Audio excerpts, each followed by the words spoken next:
اور گناہوں سے پاک و صاف ہو کر کے آپ پاک و صاف کی بارگاہ میں پہنچے۔ جسمانی غسل کے ساتھ روحانی غسل بھی ضروری، اور یہ چیز ہمیں کل آخرت میں بھی کام آئے گی۔ جب ہم نے اپنی زندگی میں روضہ مبارک پر حاضری سے پہلے سچی پکی توبہ کر لی اور سارے اپنے پچھلے گناہ رو دھو کر کے اللہ سے معاف کروا لیے اور آئندہ نہ کرنے کا عزم مصمم کر لیا، تو ہماری روح گناہوں سے پاک و صاف ہوگی۔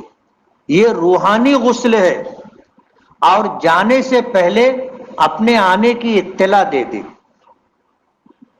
کیسے؟ حضور کو کیسے خبر ہوگی کہ ہم آ رہے ہیں؟ اس لیے جانے سے پہلے درود پاک اتنی کثرت سے پڑھے کہ آپ کا درود سرکار تک پہنچے۔ حدیث پاک میں آتا ہے جب ہم درود و سلام پڑھتے ہیں تو فرشتے ہمارے نام کے ساتھ جا کر حضور کی بارگاہ میں پیش کرتے ہیں کہ فلاں ابن فلاں کی طرف سے آپ کی خدمت میں یہ ہدیہ، یہ تحفہ درود و سلام کا آیا ہے۔ ہم یہ بھی کہیں کہ اب ہم آنے والے ہیں، حاضری دینے والے ہیں، فرشتے یہ پیغام بھی پہنچا دیں گے۔ اور جب جانے سے پہلے ہم ان چیزوں کی اطلاع دے دیں گے،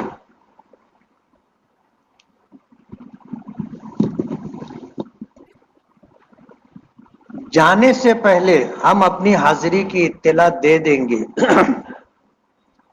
تو ہمارا انتظار ہوگا، ہمارا انتظار ہوگا۔ اس لیے جسمانی غسل کے ساتھ روحانی غسل بھی کر کے ہم جائیں، اور مدینہ منورہ کے لیے نکلے تو مسلسل درود پاک پڑھتے رہیں، کثرت سے درود پاک پڑھیں۔ اور یہ معمول تو ہمارا روزانہ کا ہونا چاہیے، ہمیشہ درود پاک پڑھتے رہنا چاہیے۔ اپنا کوئی معمول ہو، صبح و شام کا اپنا معمول ہو کہ روزانہ 100 مرتبہ، 200 مرتبہ، 500 مرتبہ ہم جو درود پاک پڑھیں گے، حضور کی خدمت میں جب یہ پہنچے گا تو ہمارے نام کے ساتھ پہنچے گا۔ بتاتے ہیں کہ اہل بیت میں سے کوئی ایک ضرورت مند شخص تھا، اور ضرورت تھی اور کہیں سے ضرورت پوری ہوتی نظر نہیں آ رہی تھی۔ اللہ کے رسول صلی اللہ علیہ وسلم خواب میں تشریف لائے اور فرمایا کہ فلاں وزیر کے پاس جاؤ اور ان سے یہ کہنا کہ مجھے اللہ کے رسول صلی اللہ علیہ وسلم نے آپ کے پاس آنے کا حکم دیا ہے، یہ میری ضرورت ہے، تم اسے پورا کر دو۔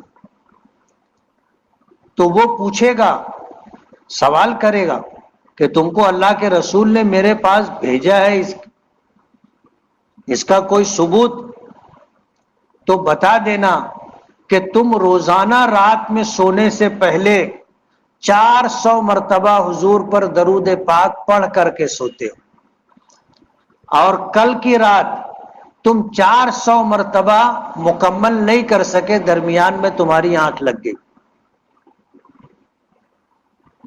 وہ شخص پہنچا اور اس وزیر سے جا کر کے حضور کا پیغام دیا، اپنی ضرورت رکھی۔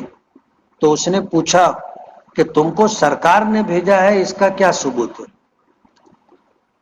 تو اس شخص نے کہا کہ مجھے سرکار نے یہ بات بتائی ہے کہ تم روزانہ رات میں سونے سے پہلے 400 مرتبہ درود پاک پڑھ کر کے سوتے ہو، اور کل کی رات 400 یعنی 4 تسبیح تمہاری مکمل نہیں ہوئی، تم درمیان میں سو گئے۔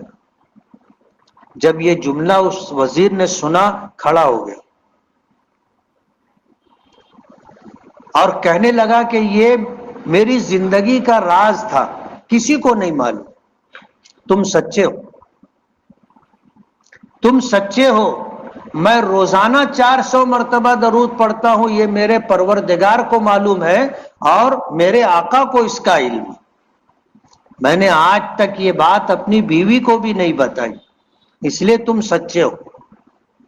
مجھے اس واقعے سے بتانا یہ ہے کہ ہم جو درود پاک پڑھتے ہیں یہ سرکار تک فرشتے پہنچاتے ہیں ہمارے نام کے ساتھ کہ فلاں ابن فلاں نے آپ پر درود و سلام بھیجا ہے، سرکار کو اس کی اطلاع اور خبر ہوتی ہے۔ اس لیے مدینہ حاضری سے پہلے، ہمارے جانے سے پہلے ہمارا تحفہ، ہمارا ہدیہ سرکار تک پہنچتے رہنا چاہیے۔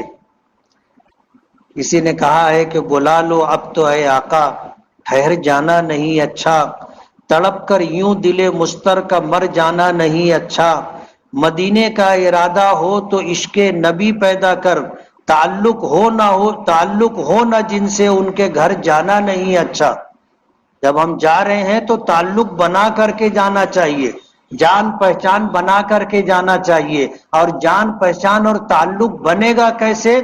جب ہمارے دل میں اللہ کے نبی کی محبت ہوگی اور اللہ کے نبی کے شہر کی محبت ہوگی، اللہ کے نبی کے گھر یعنی مسجد کی ہمیں محبت ہوگی، تو ظاہر بات ہے ہماری حاضری ایک الگ کیفیت کے ساتھ ہوگی۔